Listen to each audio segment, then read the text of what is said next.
Assalamualaikum warahmatullahi wabarakatuh. Bagaimana kabarnya hari ini anak-anak kelas 10?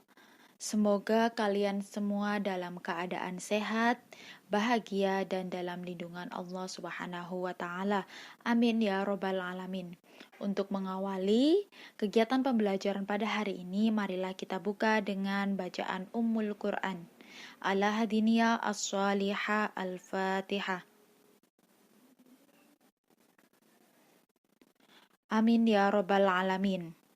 Selanjutnya, marilah kita buka pembahasan pembelajaran hari ini dengan topik sifat-sifat Allah. Sifat-sifat Allah. Allah adalah zat yang maha sempurna dan yang maha agung. Nama Allah juga bisa disebut dengan Ismul Jalalah, zatnya Allah yang tunggal, yakni tidak terdiri dari unsur-unsur dan bagian, dan tidak ada suatu apapun yang serupa dengannya. Karena itu manusia dilarang berpikir tentang zatnya Allah, karena tidak ada dapat mengetahuinya. Manusia dipanggil untuk menggunakan akalnya bagi memikirkan alam ini dan segala isinya, tapi tidak untuk memikirkan zatnya Allah yang gaib itu, dan tidak ada yang serupa dengannya. Beriman kepada Allah berarti manusia wajib beriktikad dengan penuh yakin akan sifat-sifat wajibnya Allah, sifat-sifat mustahil, dan sifat-sifat yang jais.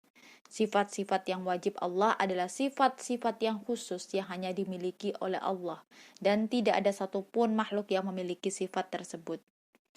Adanya Allah ini menjadi salah satu sifat yang melekat pada sifat wajibnya Allah. Ya.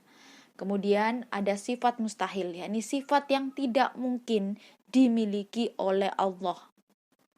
Dan sifat jais Allah adalah sifat yang mungkin boleh ada atau sifat yang mungkin boleh tidak ada pada Allah. Akan kita bahas yang pertama, yakni sifat wajib Allah. Sifat wajib Allah itu jumlahnya ada 20. Yakni yang pertama yaitu wujud, artinya ada, yakni Allah adalah zat yang pasti ada. Dia itu berdiri sendiri, tidak diciptakan oleh siapapun, dan tidak ada Tuhan selain Allah. Nah, dijelaskan di dalam surat As-Sajdah ayat 4. Yang kedua, Qidam, yakni terdahulu atau awal, yakni Allah adalah sang pencipta yang menciptakan alam semesta beserta isinya. Allah itu telah ada lebih dulu daripada apa yang diciptakan. Selanjutnya, sifat Qidam ini dijelaskan di surat Al-Hadid ayat 3. Dan sifat wajib Allah yang ketiga yakni ada baqo, yakni kekal. Allah itu maha kekal. Allah itu tidak akan punah, binasa, atau mati. Dia akan tetap ada selamanya. Dijelaskan di surat Al-Qasas ayat 88. Yang keempat, mukhalafatul lil hawadisi, yakni berbeda dengan makhluk ciptaannya. Allah itu sudah pasti berbeda dengan ciptaannya. Dialah zat yang maha sempurna dan maha besar, dan tidak ada sesuatu pun yang mampu menandingi atau menyerupai keagungannya. Ini berbeda dengan sifat makhluk. Kalau sifat makhluk misalnya makhluk manusia membuat robot mirip sekali dengan manusia. Artinya apa? Ada yang menyerupainya. Sedangkan kalau Allah tidak, dia itu berbeda dengan makhluk yang diciptakannya. Dijelaskan di surat Al-Ikhlas ayat 4. Dan tidak ada seorang pun yang setara dengan dia. Walam yakul lahu kufuwan ahad. Itu. Yang kelima yakni qiyamuhu binafsihi, yakni berdiri sendiri.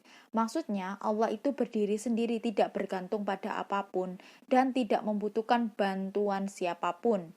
Dijelaskan di surat Al-Ankabut ayat 6. Sifat wajib yang keenam yakni wahdaniyah, tunggal atau esa, yakni Allah itu maha esa, maha tunggal, tidak ada sekutu baginya. Dialah satu-satunya Tuhan pencipta alam semesta. Jadi Allah tidak ada yang lain, tidak ada yang serupa dengannya, tidak ada yang menyerupainya juga. Dijelaskan di surat Al-Anbiya ayat 22. Yang ketujuh, yakni kudrat, berkuasa. Allah itu maha kuasa atas segala sesuatu. Tidak ada yang bisa menandingi kekuasaan Allah, dan dijelaskan di surat Al-Baqarah ayat 20. Innallaha ala kulli syai'in qadir. Sesungguhnya Allah berkuasa atas segala sesuatu. Nah, yang kedelapan, yakni irodat, berkehendak. Apabila Allah berkehendak, maka jadilah hal itu dan tidak ada seorang pun yang mampu mencegahnya. Ini dijelaskan di surat Yasin ayat 82. Kalau kita sering mengucapkan kun fayakun, jadilah maka terjadilah. Nah, di surat Yasin ayat 82, innama amruhu idza arada syai'an ayyaqula lahu kun fayakun. Nah, gitu. Selanjutnya yang kesembilan, ilmu, yakni mengetahui. Allah Subhanahu wa taala itu maha mengetahui atas segala sesuatu, baik yang tampak atau tidak tampak. Misalnya di dalam hati manusia itu tidak tampak, tapi Allah tahu. Dijelaskan di dalam Al-Qur'an di surat Al-Hadid ayat 4. Yang ke-10 yakni hayat, hidup. Allah itu adalah yang maha hidup, tidak akan pernah mati, binasa, ataupun musnah. Dia kekal selama-lamanya. Dijelaskan di Al-Quran surat Al-Furqan ayat 58. Wa tawakkal 'alal hayy, dan bertakwalah kepada Allah yang hidup, yang tidak mati. Selanjutnya yang ke-11 yakni sama, mendengar. Allah itu maha mendengar baik yang diucapkan maupun yang disembunyikan di dalam hati. Nah, Allah menjelaskan di dalam Al-Quran, dan Allah lah yang maha mendengar lagi maha mengetahui. Wallahu huwas sami'ul alim di surat Al-Maidah ayat 76. Yang ke-12, basar, melihat. Allah melihat segala sesuatu. Penglihatan Allah tidak terbatas. Dia mengetahui apapun yang terjadi di dunia ini. Artinya apa? Allah itu melihat apapun yang mungkin ada di dalam laut, pasti ada di dalam laut. Kemudian apa yang ada di langit, apa yang ada di balik pintu, apa yang ada di dalam batu, dan sebagainya. Innahu huwas sami'ul basir. Sesungguhnya Allah adalah yang maha mendengar lagi maha melihat. Itu dijelaskan di surat Al-Isra ayat 1. Selanjutnya sifat yang ke-13 yakni kalam, berfirman. Allah itu berfirman. Dia bisa berbicara atau berkata secara sempurna tanpa bantuan dari apapun. Ya, terbukti dengan apa? Dengan adanya firman-firman Allah dari apa? Kitab-kitab yang diturunkan kepada para nabi. Ya, dijelaskan di surat Al-A'raf ayat 143. Nah, kemudian ada persamaan antara kalam Allah dengan kalam manusia, maka itu hanya ada pada bahasa atau lafalnya saja, tetapi tidak ada pada makna hakikatnya. Karena sifat kalam pada Allah adalah qadim dan tidak terdiri dari huruf-huruf yang merupakan bahasa manusia. Sedangkan Al-Quran yang ditulis dalam bahasa Arab merupakan manifestasi dari sifat kalam qadim yang terdiri dari huruf-huruf. Nah, jadi maksud yang dijelaskan di dalam Al-Quran itu apa, huruf-huruf atau makna itu juga berbeda dengan sebenarnya kalamnya Allah. Itu hanya diperjelas supaya manusia bisa mencerna, memahami sesuai dengan akal manusia. Gitu. Yang ke-14 yakni Qadiron, berkuasa. Allah maha kuasa atas segala sesuatu yang ada di alam semesta. Yakni dijelaskan di surat Al-Baqarah ayat 20. Dan yang ke-15, muridan, berkehendak. Bila Allah sudah mentakdirkan suatu perkara, maka tidak ada yang bisa menolak kehendaknya. Dijelaskan di surat Hud ayat 107. Sifat Allah yang ke-16 yakni aliman, mengetahui. Allah Maha mengetahui segala sesuatu, baik yang ditampakkan maupun disembunyikan. Tidak ada yang bisa menandingi pengetahuan Allah yang Maha Esa. Ayat yang menjelaskan dalam Al-Quran di surat An-Nisa ayat 176. Yang ke-17, Hayyan, hidup. Allah adalah zat yang hidup. Allah tidak akan mati, tidak akan tidur ataupun lengah. Jadi Allah itu 24 jam kalau di akal pikiran kita mengetahuinya. Artinya Allah akan selalu hidup 24 jam itu untuk melihat segala apapun yang ada di alam semesta. Dan tidak ada batasnya, tidak ada batas waktu. Kalau kita kan ada hidup usia 70, 80, bahkan usia 5 tahun atau 1 bulan. Itu adalah bedanya dengan makhluk. Yang ke-18, sami'an, mendengar. Allah selalu mendengar pembicaraan manusia, permintaan ataupun doa hambanya. Makanya kita sering-sering untuk berdoa kepada Allah, karena Allah itu pasti mendengar. Seandainya kita ragu tentang pendengaran Allah, naudzubillah min dzalik ya, karena dijelaskan di Al-Qur'an Al-Maidah ayat 76, wallahu was-sami'ul alim ya. 19, basiron, melihat. Keadaan Allah yang melihat tiap-tiap yang maujud. Allah selalu melihat gerak-gerik kita, oleh karena gitu kita hendaknya selalu berbuat baik ya, karena Allah itu pasti melihat apapun. Selanjutnya, yakni mutakalliman, yang terakhir, yang ke-20, berfirman atau berkata-kata.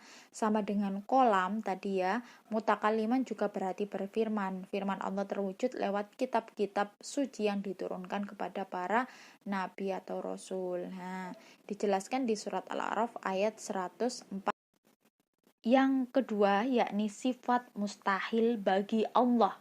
Sifat mustahil ini apa?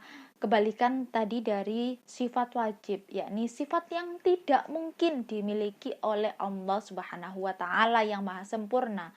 Sifat mustahil juga jumlahnya sama, ada 20. Tapi di sifat mustahil tidak ada pembagian atau pengelompokan seperti di sifat wajibnya Allah. Nah, mari kita bahas yang pertama, yakni Adam. Tiada. Sifat mustahil yang pertama adalah Adam. Yakni sifat ini termasuk kebalikan ya, lawan dari sifat wujud yang artinya ada. Nah, ini dijelaskan di surat Al-A'raf ayat 54. Yang kedua, hudus, ada yang mendahului. Hudus berarti ada yang mendahului, merupakan lawan kata dari qidam, yang terdahulu. Tidak mungkin ada yang mendahului keberadaan Allah. Nah, ini berbeda dengan manusia. Misalnya, keberadaan kita didahului oleh siapa? Oleh kakak. Kemudian oleh siapa? Oleh ayah dan ibu. Nah, artinya apa? Ada yang lain yang lebih awal. Tapi kalau Allah tidak. Nah, tidak ada yang mendahului. Nah, ini kalau di sifat mustahil dimaknai ada yang mendahului, ada yang mengawali gitu.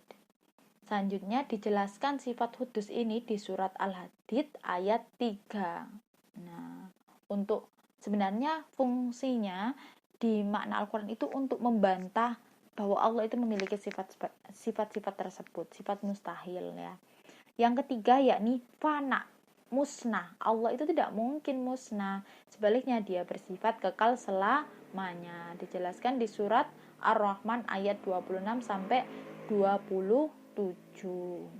Yang keempat, mumatsalatu lil hawadisi, ada yang menyamai. Nah, Allah adalah zat yang menciptakan segala sesuatu di bumi dan alam semesta, yang maha agung. Tidak mungkin ada yang menyamai atau menandinginya. Itu berbeda dengan manusia. Kalau manusia antara si A, si B, si C, si D, bahkan sampai si Z, itu kan ada yang menyamai, bahkan saling bertanding untuk mendapatkan yang terbaik misalnya. Kalau Allah itu tidak.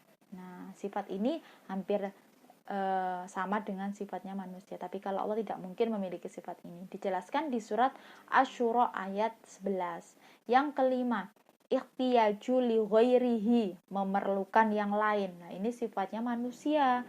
Kenapa? Kalau Allah itu tidak memerlukan yang lain, Allah tidak memerlukan bantuan siapapun.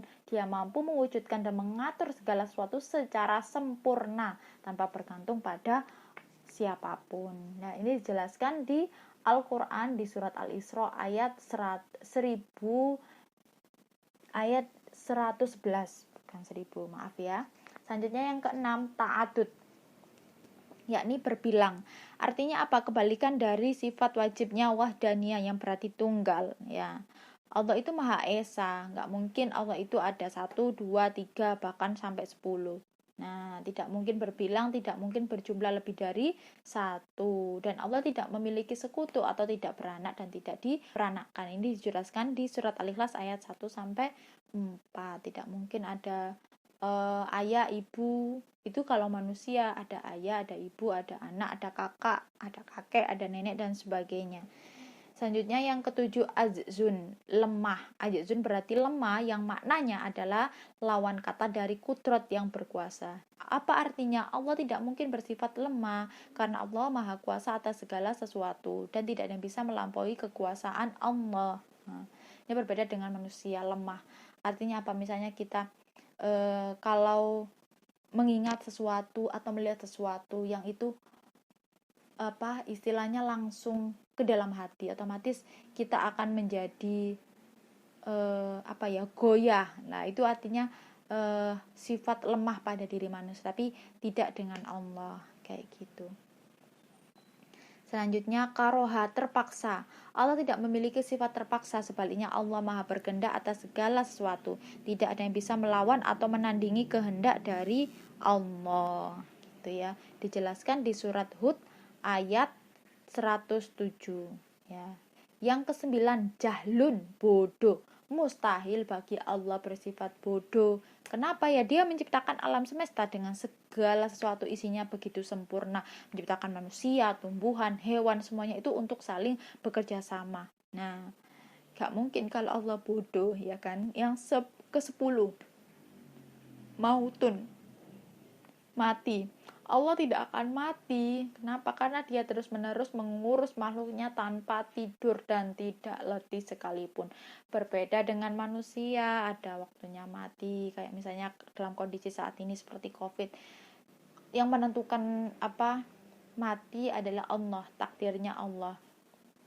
Ya, jadi kalau manusia mati, maka Allah tidak akan mati. Itulah yang membedakan.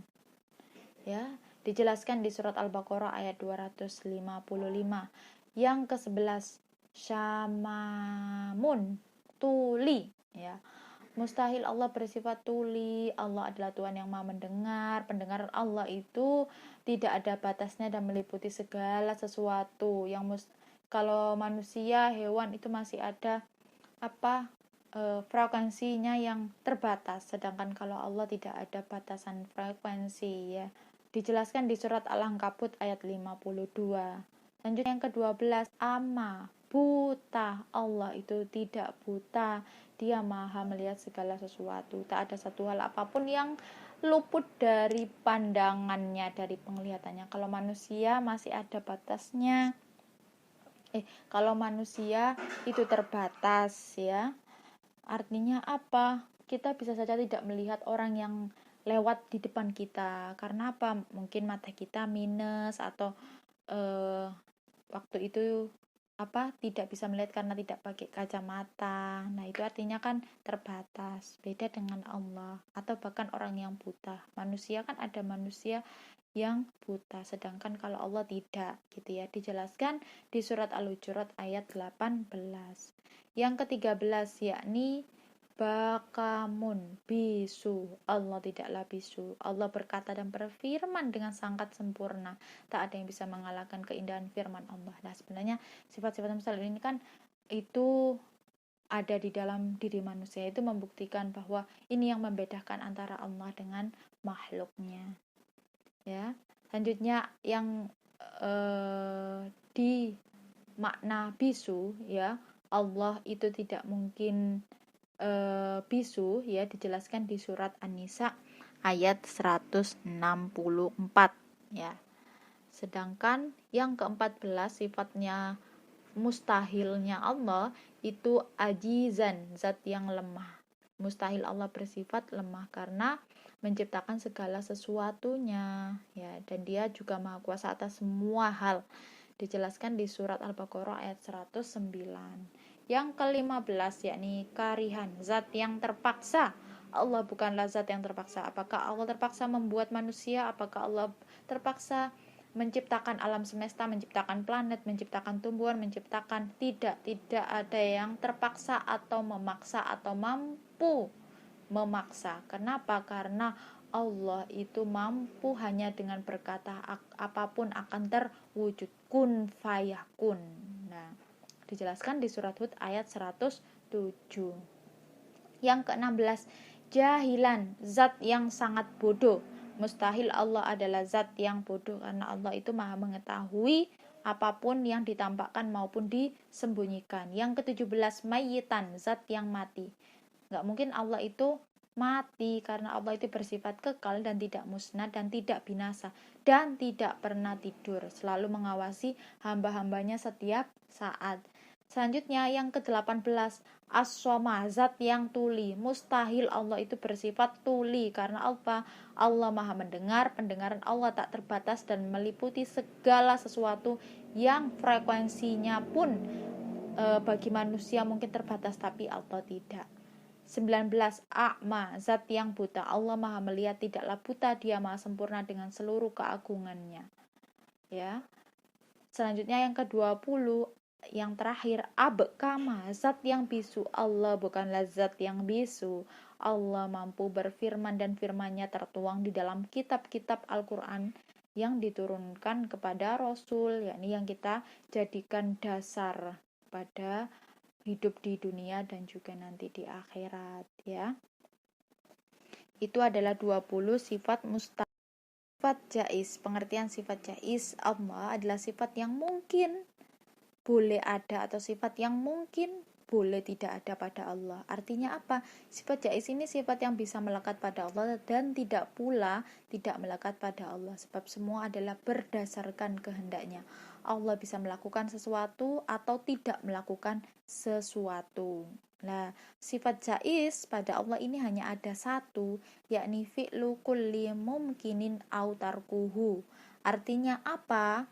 Artinya Allah dapat melakukan sesuatu hal dan dapat pula tidak melakukan sesuatu hal, dan tidak ada kewajiban atasnya untuk melakukan atau tidak melakukan sesuatu. Semuanya itu kehendak sepenuhnya ada pada Allah. Itu adalah sifat jaiz pada Allah.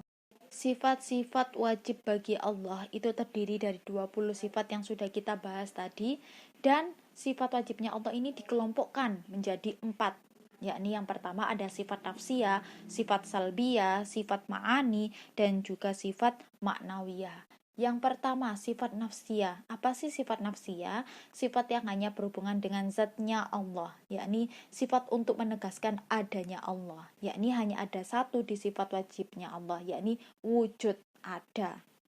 Yang kedua, sifat salbiyah. Sifat salbiyah yakni sifat yang menghilangkan sifat-sifat yang tidak layak atau tidak sesuai dengan kesempurnaan Allah, yakni sifat yang menolak apa yang tidak layak bagi Allah. Sifat ini digunakan untuk meniadakan sesuatu yang tidak layak bagi Allah. Dan sifat wajibnya di kategori sifat salbiyah itu ada 5, yakni ada qidam, baqo, mukhallafatul hawadisi, qiyamuhu binafsihi, dan wahdaniyah.